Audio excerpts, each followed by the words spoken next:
আমি একজন মুসলমান যদি হই, আমি সাচ্চা মুসলমান, আমি ইসলামে বিশ্বাস করি, আমি ইসলামের মূলনীতিকে বিশ্বাস করি, আমাকে যদি কেউ মৌলবাদী বলে তাতে কি আসে যায়? একজন খ্রিস্টান যদি তার ধর্ম পরিপূর্ণভাবে পালন করে, একজন হিন্দু যদি তার ধর্ম পরিপূর্ণভাবে পালন করে, সেও তো মৌলবাদ, সেটা তো মূল ধর্মই পালন করে সে। আমাদের বেলায় হলো মৌলবাদী, আজকে আসলে জঙ্গিবাদী, এগুলো কিছুই না। এগুলো শুধুমাত্র ইসলামকে ধ্বংস করার একটা চক্রান্ত মাত্র, এগুলো অন্য কিছুই না। আজকে কি হলো, বোমাবাজি হচ্ছে। এখন বোমাবাজির কি কারণ?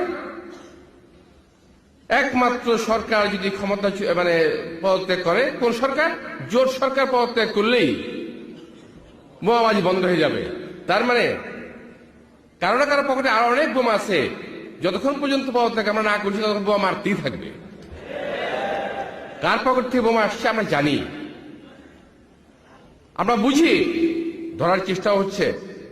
ইসলামের নাম দিয়ে ইসলামকে ধ্বংস করা হচ্ছে। আমি যে দেশের কথা বলেছি, জ্ঞানীগুণী ভাইরা সবাই বুঝেছেন যে কোন দেশে কে গিয়েছিল, কেন গিয়েছিল। আজকে সেই প্রক্রিয়া চলছে। আজকে ইসলামী ছাত্র শিবিরের ভাইদের বক্তব্য, আমি দুজনের বক্তব্য শুনেছি, দৃঢ় আত্মপ্রত্যয় লক্ষ্য করেছি। আমি ইসলামী ছাত্র শিবির করি না, আমি জামাত ইসলামীও করি না, আমি মির্জা আব্বাস সাহেবকে অনেক অনেক কিন্তু ধন্যবাদ এই বক্তব্য। আমি একজন মুসলমান। আসলে এই বক্তব্যটি মির্জা আব্বাস সাহেব যদি কোনো কারণে অনেক আগে মুসলমান দিয়েছেন, ধর্মতায় যখন আঘাত আসবে, চেহারা দেখেই বুঝতে আমিও পারতেছেন। সকলের সঙ্গে যাই হোক, একাত্ম যদি হয়ে এই মুসলমান বিএনপির ধর্মের সাথে বিরুদ্ধে যারা জামাত ইসলাম থাকে, অপপ্রচার তাহলে এবং জামাত ধ্বংস করার ইসলামের চেষ্টা করবে, নিয়ে ওই কথা তাদের আমি কোনো সমস্যা ছিল না। যতদিন ছিল জামাত ইসলাম ভালো ছিল, তাদের বন্ধু ছিল। এখন তাদের কাছ থেকে জামাত ইসলাম আলাদা। এখন জামাত ইসলাম জঙ্গলি হয়ে যাচ্ছে।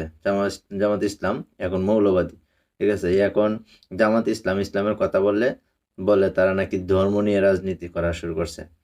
আসলে মির্জা আব্বাস সাহেব তখন বলছিল যে আমি যাই করি না কেন, আমি ছাত্র শিবির করি না বা জামাত ইসলাম করি না, আমি বিএনপি করি, কিন্তু তারপরে আমি তো মুসলমান।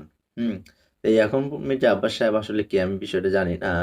এখন দেখা যায় মানে জামাত ইসলাম ভালো না, জামাত ইসলাম ধর্ম নিয়ে রাজনীতি করে, জামাত ইসলাম মৌলবাদী।